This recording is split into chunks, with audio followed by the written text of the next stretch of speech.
মনে রাখবেন, জেনায় লিপ্ত হলে, প্রেমের গল্প করলে চারটা বিপদ হয়। জেনায় লিপ্ত হলে, মোবাইলে প্রেমের গল্প করলে চারটা বিপদ হয়। এক, মহামারী হবে, কলেরা হবে, অল্প বয়সে মরণ হবে। দুই, এমন রোগ হবে যেটা বংশে ছিল না, যেটা ডাক্তার চিনে না। এমন রোগ হবে যেটা বংশে ছিল না, যেটা ডাক্তার চিনে না। তিন, একদিন না একদিন নিঃস্ব তাকে হতেই হবে, একদিন না একদিন তাকে ভিক্ষুক হতেই হবে। চার, তার কোনো দোয়া আল্লাহর দরবারে কবুল হবে না, তার কোনো প্রার্থনা আল্লাহর দরবারে কবুল হবে না। আব্দুল্লাহ ইবনে উমর বলেন, আল্লাহর নবী বলেছেন, লাম তাজহারিল ফাহিশাতু ফি কওমিন কাত্ত ইল্লা ফাসাফিহিম আত-তাউন ওয়াল আওজাউ মা মাজাত ফি আসলাফিহিম। মানুষ যদি জেনায় লিপ্ত হয়, মানুষ যদি প্রেমে লিপ্ত হয়, মানুষ যদি ছাত্রছাত্রী জেনায় লিপ্ত হয়, তাহলে তার উপরে নেমে আসবে মহামারী, কলেরা, অল্প বয়সে মরণ। তিনটে সমানে একটা। দুই, ও আওজাউ মা মাজাত ফি আসলাফিহিম, এমন রোগ হবে যেটা ডাক্তার চিনে না। নারী পুরুষ ছাত্রছাত্রীর এমন রোগ হবে যেটা ডাক্তার চিনে না, যেটা বংশে ছিল না। দাদা, পরদাদা, শাকার দাদা, লাকার দাদা, শত শত হাজার হাজার বছর পূর্বে কোন দাদাকে, কোন পরদাদাকে রোগ হয়নি। এটা আল্লাহ নবী বলেছেন, আমি অনুবাদক।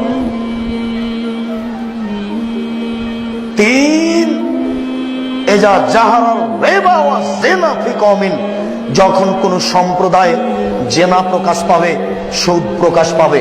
যখন কোন সম্প্রদায় জেনা প্রকাশ পাবে, সুদ প্রকাশ পাবে, জাহারাল ফাকর ওয়াল মাসকানা, তখন তাদের উপরে নেমে আসবে নিঃস্বতা, তাদের উপরে নেমে আসবে দারিদ্রতা।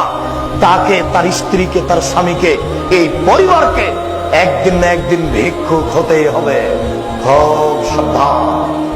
আল্লাহ রাসূল বলছেন, এজা কানা নিসফুল লাইলে, রাত্রি যখন অর্ধেক হয়ে যায় তখন সব দরজা খুলে দেওয়া হয়। রাত্রি যখন অর্ধেক হয়ে যায় সব দরজা খুলে দেওয়া হয়। যে যা চায় তাকে তা দিয়ে দেন, যে যেই ক্ষমা চাই তাকে তা ক্ষমা করে দেন। যেই বিপদে পড়ে বলে বিপদ থেকে বাঁচাও, তাকে আল্লাহ বিপদ থেকে বাঁচিয়ে দেন। ইল্লাল বাগিন ফারজেহা, তবে যার জেনার সম্পর্ক আছে, প্রেমের গল্প আছে, তার কথা কবুল হয় না। তার জেনার সম্পর্ক আছে, প্রেমের গল্প আছে, তার দোয়া আল্লাহর দরবারে কবুল হয় না। এই ছাত্রছাত্রী মনে রেখো, শিক্ষক মন্ডলী আপনিও মনে রাখেন, গার্জেন আপনিও মনে রাখেন, চারটা বিপদ নেমে আসবে। জি, প্রশ্ন উত্তর আছে, জাযাকাল্লাহ খায়। এই ছেলেরা মনে রেখো, অশ্লীল কাজে লিপ্ত হলে এক নম্বরে বিপদ কি হবে? মহামারী, কলেরা।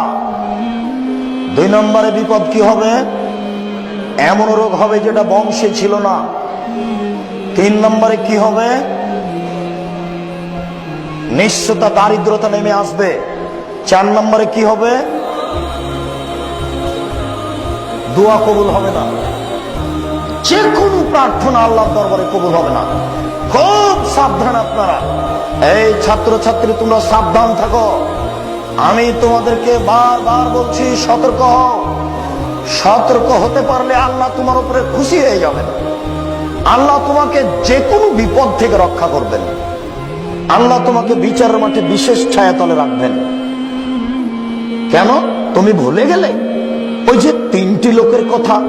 তিনটা লোক গর্তে আটকা পড়েছিল, একটা বড় পাথর মুখের উপরে এসে পড়লো, তারা গর্ত থেকে বের হতে পারবে না। তিনজন, একজন বলল যে আমি বাপ মাকে ভালোবাসতাম, পাথরটা সরিয়ে দেন। আল্লাহ বললেন দিলাম। তিনজনের একজন বলল আমি একটা কাজের লোক নিয়েছিলাম, অর্ধেক দিন কাজ করার পরে চলে গেল, আমি টাকা দিতে চাইলাম, নিল না। অনেকদিন পরে এসে টাকা চাইলো, আমি বললাম গরু ছাগল নিয়ে যাও। আমাকে বলল মজাক করবেন না। আমি বললাম মজাক করিনি, সব নিয়ে যাও। সব নিয়ে গেল, পাথর সরিয়ে দেন। আল্লাহ বললেন দিলাম। তৃতীয় জন বলল আমি আমার চাচাতো বোনকে ভালোবাসতাম, মানুষ নারীকে যা ভালোবাসে তার চেয়ে লক্ষ কোটি বেশি। আমার চাচাতন বলল আমি অশ্লীল কাজে রাজি আছি, তবে আমাকে 100টি স্বর্ণের টাকা দিতে হবে। 100 স্বর্ণের টাকা দিতে হবে। আমার চাচাতো বোন ভেবেছিল আমি গরিব মানুষ, টাকা সংগ্রহ করতে পারবো না। হাড় ভাঙা পরিশ্রম করে টাকা সংগ্রহ করে নিয়ে আসলাম, হাতে দিলাম, আমি অশ্লীল কাজে বসেছি। তখন আমাকে আমার চাচাতো বোন বলছে, আব্দাল্লাহ, এ আল্লাহর বান্দা, ইত্তাকিল্লাহ, আল্লাহকে ভয় কর রে, আল্লাহ তাফতাইল খাতামা, আমাকে অসতী প্রমাণ করিস না। এ আল্লাহর বান্দা, তুই আল্লাহকে ভয় কর রে, আমাকে অসতী প্রমাণ করিস না। ফাকুম তানহা, আমি উঠে গেছি, অশ্লীল কাজ করিনি, বাঁচিয়ে দেন। আল্লাহ বলেন, ঠিক আছে যাও। আমি পাথর সরিয়ে দিলাম, বাঁচিয়ে দিলাম। দেখবেন আপনি নগদ দোয়া কবুল, দেখবেন আপনি নগদ দোয়া কবুল। ইব্রাহিম আলাইহিস সালাম বললেন, সারা স্বৈরাচারী শাসক তোমাকে ডেকে পাঠিয়েছে, সারা স্বৈরাচারী শাসক তোমাকে ডেকে পাঠিয়েছে, যাও। স্বৈরাচারী শাসকের ঘরে সারা ঢুকলেন। ঢুকতেই শাসক দাঁড়িয়েছে, গায়ে হাত লাগাবে, হাতটা বাড়িয়েছে। তখন সারা বলছেন, থামো, আগে অজু হবে, 2 রাকাত সালাত হবে, তারপরে কোনো কথা।